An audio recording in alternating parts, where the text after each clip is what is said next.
ನಮಸ್ಕಾರ ವೀಕ್ಷಕರೇ. ಬಂಗಾಳ ಉಳಿಸಿಕೊಳ್ಳೋದಕ್ಕೆ ಇನ್ನಿಲ್ಲದ ಪ್ರಯತ್ನ ಮಾಡ್ತಾ ಇರೋ ಮಮತಾ ಬ್ಯಾನರ್ಜಿಗೆ ಇನ್ನಷ್ಟು ಸಂಕಷ್ಟ ಎದುರಾಗ್ತಾ ಇದೆ. ಒಂದು ಕಡೆ ಹಿಂದೆಂದಿಗಿಂತ ಈ ಬಾರಿ ಸೆಕ್ಯೂರಿಟಿ ಟೈಟ್ ಮಾಡ್ತಾ ಇದ್ದು ಗೂಂಡಾಗಿರಿ ಹತ್ತಿಕ್ಕೋದಕ್ಕೆ ಎಲ್ಲಾ ಪ್ರಯತ್ನಗಳನ್ನ ಕೈಗೊಳ್ತಾ ಇದ್ರೆ, ಮಮತಾ ಪಕ್ಷದ ಗೂಂಡಾಗಳು ಪದೇ ಪದೇ ಕ್ಯಾಮೆರಾ ಮುಂದೆ ಬಂದು ವಾರ್ನಿಂಗ್ ಕೊಡೋ ಮೂಲಕ ಬಂಗಾಳದಲ್ಲಿ ಇನ್ನೂ ದೊಡ್ಡ ಮಟ್ಟದ ಸೆಕ್ಯೂರಿಟಿ ಅಗತ್ಯ ಇದೆ ಅನ್ನೋದನ್ನ ತೋರಿಸ್ತಾ ಇದ್ದಾರೆ. ಈ ಮಧ್ಯೆ ಇತ್ತೀಚೆಗೆ ಅಧಿಕಾರಿಗಳಿಗೆ ಗಿರವ್ ಹಾಕಿದ ಪ್ರಕರಣದಲ್ಲಿ ಪೊಲೀಸರು ದುಷ್ಕರ್ಮಿಗಳನ್ನ ಬೇಟೆಯಾಡ್ತಾ ಇದ್ದಾರೆ. ಎಸ್ಐಆರ್ ಪ್ರಕ್ರಿಯೆಯಲ್ಲಿ ಮಮತಾಗೆ ಇನ್ನೂ ದೊಡ್ಡ ಶಾಕ್ ಸಿಕ್ಕಿದೆ. ಇನ್ನೊಂದೆಡೆ ಅಸ್ಸಾಂನಲ್ಲಿ ಹಿಮಂತ್ ಬಿಸ್ವಾ ಸರ್ಮಾ ಪತ್ನಿ ವಿರುದ್ಧ ಆರೋಪ ಮಾಡೋದಕ್ಕೆ ಹೋಗಿ ಕಾಂಗ್ರೆಸ್ ವಕ್ತಾರ ಪವನ್ ಖೇರಾ ಸಿಕ್ಕಿಬಿದ್ದಿದ್ದಾರೆ. ಸುಳ್ಳು ಆರೋಪ ಮಾಡಿದ್ದಕ್ಕೆ ಪಾಠ ಕಲಿಸ್ತೀನಿ ಅಂತ ಬಿಸ್ವಾ ಚಾಲೆಂಜ್ ಮಾಡಿದ್ದಾರೆ. ಮತ್ತೊಂದೆಡೆ ಕೇರಳದಲ್ಲಿ ಆಟಕ್ಕುಂಟು ಲೆಕ್ಕಕ್ಕಿಲ್ಲ ಎನ್ನುವಂತಿದ್ದ ಬಿಜೆಪಿ ಈಗ ಎಲ್ಲರಿಗೂ ಶಾಕ್ ಕೊಟ್ಟಿದೆ. ಇದೆಲ್ಲವನ್ನ ಒನ್ ಬೈ ಒನ್ ವಿವರಿಸ್ತಾ ಹೋಗ್ತೀವಿ. ಈ ವಿಡಿಯೋವನ್ನ ತಪ್ಪದೆ ಕೊನೆ ತನಕ ನೋಡಿ. ಅದಕ್ಕೂ ಮುನ್ನ ಮೀಡಿಯಾ ಮಾನ್ಸ್ಟರ್ ಚಾನೆಲ್ ನ ತಪ್ಪದೆ ಸಬ್ಸ್ಕ್ರೈಬ್ ಮಾಡಿ. ಎಸ್, ಖುದ್ದು ಪ್ರಧಾನಿ ಮೋದಿ ಬಂಗಾಳದ ಬಗ್ಗೆ ಬಹಳ ನಿರೀಕ್ಷೆ ಇಟ್ಟು ಬಿರುಸಿನ ಪ್ರಚಾರದಲ್ಲಿ ತೊಡಗಿದ್ದಾರೆ. ಇನ್ನೊಂದು ಕಡೆ ಅಮಿತ್ ಶಾ 15 ದಿನ ಬಂಗಾಳದಲ್ಲಿ ಬೀಡು ಬಿಟ್ಟಿದ್ದಾರೆ. ಈ ಲೆವೆಲ್ಗೆ ಪ್ಲಾನ್ ಮಾಡ್ತಾ ಇದ್ದಾರೆ ಅಂದ್ರೆ ಈ ಬಾರಿ ಗೆಲ್ಲದೇ ಇದ್ರು ನೆಕ್ ಟು ನೆಕ್ ಫೈಟ್ ಕೊಡೋ ಮಟ್ಟಕ್ಕೆ ಬಂದೇ ಬರ್ತಾರೆ, ಇಲ್ಲ ಊಹೆಗೂ ಮೀರಿದ ರೀತಿಯಲ್ಲಿ ವಾತಾವರಣವನ್ನ ಟರ್ನ್ ಮಾಡ್ತಾರೆ ಅನ್ನೋ ನಿರೀಕ್ಷೆ ಕೂಡ ದಟ್ಟವಾಗ್ತಾ ಇದೆ. ಈ ಬಾರಿ ಗೆಲುವು ಸುಲಭ ಇಲ್ಲ ಅನ್ನೋದನ್ನ ಅರ್ಥ ಮಾಡ್ಕೊಂಡಿರೋ ಮಮತಾ ದಿನಕ್ಕೊಂದು ಸುಳ್ಳು, ಗಲಭೆ, ಗದ್ದಲಗಳ ಜೊತೆಗೆ ಒಂದಷ್ಟು ವಾಮ ಮಾರ್ಗಗಳ ಮೂಲಕ ಗೆಲ್ಲುವ ಪ್ರಯತ್ನ ಮಾಡ್ತಾ ಇದ್ದಾರೆ. ಆದ್ರೆ ಅದ್ಯಾವಾಗ ಅಧಿಕಾರಿಗಳಿಗೆ ಗೆರಾವ್ ಹಾಕೋ ಮಟ್ಟಕ್ಕೆ ಹೋದ್ರೋ ಅದೇ ದೊಡ್ಡ ಎಡವಟ್ಟಾದಂತೆ ಕಾಣಿಸ್ತಾ ಇದೆ. ದುಷ್ಕರ್ಮಿಗಳನ್ನ ನುಗ್ಗಿ ಬೇಟೆಯಾಡೋ ಕೆಲಸ ಆಗ್ತಾ ಇದೆ. ಸುಮಾರು 9 ಗಂಟೆಗಳ ಕಾಲ ಅಧಿಕಾರಿಗಳನ್ನ ಒತ್ತೆಯಾಳುಗಳನ್ನಾಗಿ ಮಾಡಿಕೊಂಡಿದ್ದು ಸಣ್ಣ ಪುಟ್ಟ ತಪ್ಪಲ್ಲ. ಭಾರತದ ಕಾನೂನಿಗೆ ಮಮತಾ ಕವಡೆ ಕಾಸಿನ ಬೆಲೆ ಕೊಡ್ತಾ ಇಲ್ಲ ಅನ್ನೋದು ಈ ಬಾರಿ ಇನ್ನೂ ಕ್ಲಿಯರ್ ಆಗಿ ಕಾಣಿಸಿ ಸುಪ್ರೀಂ ಕೋರ್ಟ್ ಕೂಡ ಚೀಮಾರಿ ಹಾಕಿತ್ತು.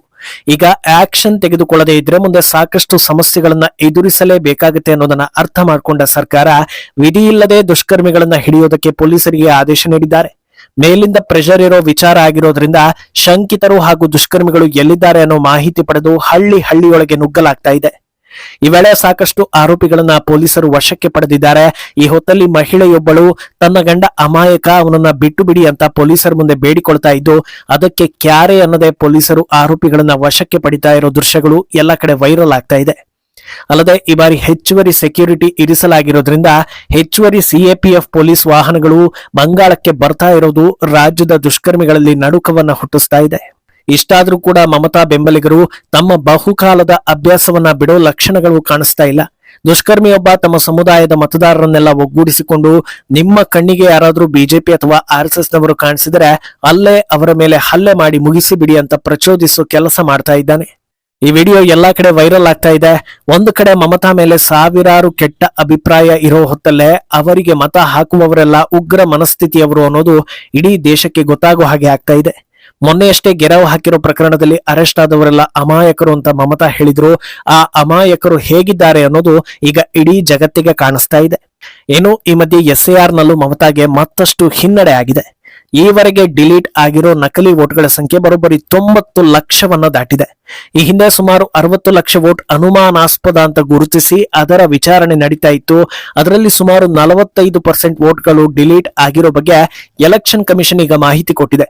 ಯಾಕೆ ಡಿಲೀಟ್ ಆಗಿದೆ ಅಂದ್ರೆ ಅದ್ಯಾವ ವೋಟರ್ಗಳಿಗೂ ಸರಿಯಾದ ಮಾಹಿತಿ ಇಲ್ಲ. ಹೆಸರು, ವಯಸ್ಸು, ಹಿನ್ನೆಲೆ, ಇತರೆ ದಾಖಲೆ ಯಾವುದು ಮ್ಯಾಚ್ ಆಗದೆ ಇದ್ರೆ ಡಿಲೀಟ್ ಆಗುತ್ತೆ ಅನ್ನೋದು ಮನುಷ್ಯರಿಗೆ ಅರ್ಥ ಆಗುತ್ತೆ. ಆದ್ರೆ ಮಮತಾ ಹೇಳ್ತಾ ಇರೋದು ಎಲೆಕ್ಷನ್ ಗೆಲ್ಲೋದಕ್ಕೆ ಡಿಲೀಟ್ ಮಾಡ್ತಾ ಇದ್ದಾರೆ ಅಂತ. ಸರಿ, ಹಾಗಿದ್ರೆ ಇವರೆಲ್ಲ ಯಾರು ಅನ್ನೋ ಪ್ರಶ್ನೆ ಹುಟ್ಟಿದ್ರೆ ಅಕ್ರಮ ಬಾಂಗ್ಲಾ ವಲಸಿಗರು ಅನ್ನೋದು ಕ್ಲಿಯರ್ ಆಗ್ತಾ ಇದೆ.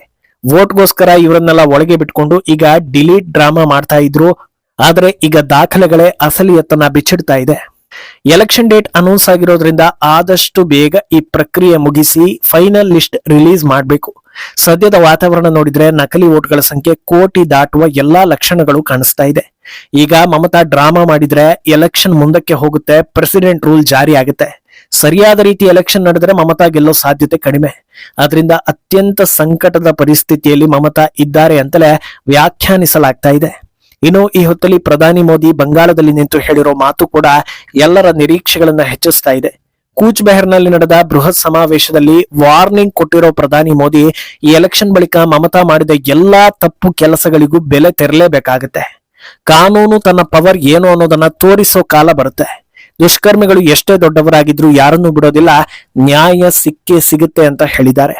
ಇದು ಯಾಕೆ 15 ದಿನಗಳ ಕಾಲ ಅಮಿತ್ ಶಾ ಬಂಗಾಳದಲ್ಲಿ ಬೀಡು ಬಿಟ್ಟಿದ್ದಾರೆ ಅನ್ನೋದರ ಸಿಗ್ನಲ್ ಕೊಟ್ಟಂತೆ ಕಾಣಿಸ್ತಾ ಇದೆ. ಸಮೀಕ್ಷೆಯಿಂದ ಸಮೀಕ್ಷೆಗೆ ಬಂಗಾಳದಲ್ಲಿ ಮಮತಾ ಪವರ್ ಕುಗ್ಗೋದರ ಜೊತೆಗೆ ಬಿಜೆಪಿ ತನ್ನ ಬಲವನ್ನ ಹೆಚ್ಚಿಸಿಕೊಳ್ತಾ ಇರೋದು ಕಾಣಿಸ್ತಾ ಇದೆ. ಈ ಹೊತ್ತಲ್ಲಿ ಇಂಥ ಬೆಳವಣಿಗೆಗಳು ಇನ್ನೂ ಎಲೆಕ್ಷನ್ ಹೀಟ್ ಅನ್ನ ಜಾಸ್ತಿ ಮಾಡ್ತಾ ಇದೆ. ಇನ್ನು ಬಂಗಾಳಕ್ಕೆ ಬಿಜೆಪಿ ಕಡೆಯಿಂದ ಸ್ಟಾರ್ ಪ್ರಚಾರಕರ ಲಿಸ್ಟ್ ಕೂಡ ಅನೌನ್ಸ್ ಆಗಿದ್ದು, ಅದರಲ್ಲಿ ಯುಪಿ ಸಿಎಂ ಯೋಗಿ ಆದಿತ್ಯನಾಥ್, ಮಿಥುನ್ ಚಕ್ರವರ್ತಿ, ಕಂಗನಾ ರನೌತ್ ಸೇರಿ ಹಲವು ಪ್ರಮುಖ ನಾಯಕರ ಹೆಸರುಗಳಿವೆ. ಇತ್ತ ಅಸ್ಸಾಂನಲ್ಲಿ ಏನಾಗ್ಬೋದು ಅನ್ನೋ ನಿರೀಕ್ಷೆ ಆಲ್ರೆಡಿ ಎಲ್ಲರಲ್ಲೂ ಇದೆ. ಈ ಹೊತ್ತಲ್ಲಿ ಸಿಎಂ ಹಿಮಂತ್ ಬಿಸ್ವಾ ಸರ್ಮಾರನ್ನ ಟಾರ್ಗೆಟ್ ಮಾಡೋದಕ್ಕೆ ಹೋಗಿ ಕಾಂಗ್ರೆಸ್ ವಕ್ತಾರ ಪವನ್ ಖೇರಾ ಎಡವಟ್ಟು ಮಾಡಿಕೊಂಡಿರುವಂತೆ ಕಾಣಿಸ್ತಾ ಇದೆ. ಹಿಮಂತ್ ಬಿಸ್ವಾ ಪತ್ನಿ ಬಳಿ 3 ಪಾಸ್ಪೋರ್ಟ್ ಇದೆ, ವಿದೇಶದಲ್ಲಿ ಪ್ರಾಪರ್ಟಿ ಇದೆ ಅನ್ನೋ ಆರೋಪ ಖೇರಾ ಕಡೆಯಿಂದ ಬಂದಿತ್ತು. ಇದಕ್ಕೆ ಪ್ರತಿಕ್ರಿಯೆ ನೀಡಿರೋ ಶರ್ಮಾ, ಆಧಾರವಿಲ್ಲದ ಆರೋಪ ಮಾಡಿದ್ದಕ್ಕೆ ಸುಮ್ಮನೆ ಬಿಡೋದಿಲ್ಲ, ಡಿಫೇಮೇಷನ್ ಕೇಸ್ ಹಾಕ್ತೀವಿ ಅಂತ ಹೇಳಿದ್ದಾರೆ. ಬಂದಿರೋ ಎಲ್ಲಾ ಆರೋಪಗಳಿಗೂ ಕ್ಲಾರಿಟಿ ಕೊಡೋ ಬಿಸ್ವಾ, ಖೇರಾ ಹೇಳ್ತಾರೆ ದುಬೈ ಪಾಸ್ಪೋರ್ಟ್ ಇದೆ ಅಂತ, ವಾಸ್ತವದಲ್ಲಿ ಯುಎಇ ತಮ್ಮ ಪ್ರಜೆಗಳಿಗೆ ಮಾತ್ರ ಪಾಸ್ಪೋರ್ಟ್ ಕೊಡುತ್ತೆ, ಉಳಿದವರಿಗೆ ಗೋಲ್ಡನ್ ವೀಸಾ ಕೊಡ್ತಾರೆ. ಇಂಥ ಸಾಕಷ್ಟು ತಪ್ಪುಗಳು ಆರೋಪದಲ್ಲಿದೆ. ಆದ್ರಿಂದ ಆರೋಪ ಮಾಡಿದ ಪವನ್ ಖೇರಾ ಹಾಗೂ ಅವರಿಗೆ ಈ ಫೇಕ್ ಮಾಹಿತಿ ಹಾಗೂ ದಾಖಲೆಗಳನ್ನ ನೀಡಿದವರು ಯಾರನ್ನೂ ಬಿಡೋದಿಲ್ಲ ಅಂತ ಹೇಳಿದ್ದಾರೆ. ಈಗ ಬಂದಿರೋ ಆರೋಪ ಸುಳ್ಳು ಅನ್ನೋದು ಸಾಬೀತಾದ್ರೆ ಯಾವೆಲ್ಲ ಸೆಕ್ಷನ್ಗಳಲ್ಲಿ ಶಿಕ್ಷೆ ಆಗುತ್ತೆ ಅನ್ನೋದರ ಲಿಸ್ಟ್ ಕೂಡ ವೈರಲ್ ಆಗ್ತಾ ಇದೆ. ಎಲೆಕ್ಷನ್ ಹೊತ್ತಲ್ಲಿ ಯಾರು ಆಧಾರವಿಲ್ಲದ ಆರೋಪ ಮಾಡಿ ಜನರ ದಿಕ್ಕು ತಪ್ಪಿಸೋದಕ್ಕೆ ನೋಡಿದ್ರು ಅವರನ್ನ ಬಿಡೋದಿಲ್ಲ ಅಂತ ಸಿಎಂ ಬಿಸ್ವಾ ಎಚ್ಚರಿಸಿದ್ದಾರೆ. ಅಂದಹಾಗೆ ಅಸ್ಸಾಂ ಕಾಂಗ್ರೆಸ್ನ ಸಿಎಂ ಅಭ್ಯರ್ಥಿ ಗೌರವ್ ಗೊಗೊಯ್ಗೆ ಪಾಕಿಸ್ತಾನದ ಲಿಂಕ್ ಇರೋ ವಿಚಾರ ಜಗಜ್ಜಾಹೀರಾಗಿದೆ. ಅದಕ್ಕೆ ಕೌಂಟರ್ ಕೊಡೋದಕ್ಕೆ ಆರೋಪ ಮಾಡಿದ್ರಾ ಅನ್ನೋ ಚರ್ಚೆ ಕೂಡ ಶುರುವಾಗಿದೆ. ಇನ್ನು ಇತ್ತ ಕೇರಳದ ಕಡೆ ನೋಡಿದ್ರೆ ಹೊಸ ಸಮೀಕ್ಷೆಯೊಂದು ಅತಂತ್ರ ಸ್ಥಿತಿ ನಿರ್ಮಾಣ ಆಗೋ ಬಗ್ಗೆ ರಿಪೋರ್ಟ್ ಕೊಟ್ಟಿದೆ. ಸ್ಪೀಕ್ ಮೀಡಿಯಾ ಒಪಿನಿಯನ್ ಪೋಲ್ ಪ್ರಕಾರ ಕಾಂಗ್ರೆಸ್ ಒಕ್ಕೂಟ 69, ಲೆಫ್ಟ್ ಒಕ್ಕೂಟ 66, ಬಿಜೆಪಿ 5 ಅಂತ ಹೇಳಿದ್ದಾರೆ. ಕೇರಳದಲ್ಲಿ ಅಧಿಕಾರ ಹಿಡಿಬೇಕು ಅಂದ್ರೆ 79 ಸೀಟ್ ಬಲ ಪ್ರದರ್ಶನ ಮಾಡಲೇಬೇಕು. ಎರಡೂ ಪ್ರಮುಖ ಒಕ್ಕೂಟ ಅದನ್ನ ರೀಚ್ ಆಗೋದಕ್ಕೆ ಸಾಧ್ಯವಿಲ್ಲ ಅಂದ್ರೆ ಬಿಜೆಪಿ ಸಹಾಯ ಅಗತ್ಯವಾಗುತ್ತೆ. ಆದ್ರಿಂದ ಕಿಂಗ್ ಮೇಕರ್ ಆಗಲಿದೆಯಾ ಅನ್ನೋ ಚರ್ಚೆ ನಡೀತಾ ಇದೆ.